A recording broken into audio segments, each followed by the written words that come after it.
How I prepared tea. Last evening, some of my friends came to my house. My mother was not at home, so I myself had to make tea for my friends. I seated them in the drawing room.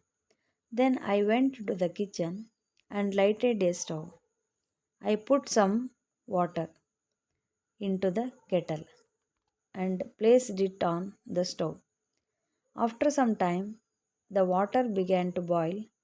Now I put some tea leaves and sugar into the boiling water. Again, I let it boil for a few seconds. Then I added milk to it. The tea was ready to serve. It gave a very good flavor. I poured it into the teapot and I covered the teapot with a lid.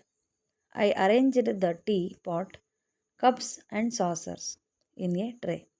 With great pride, I marched with them to the drawing room.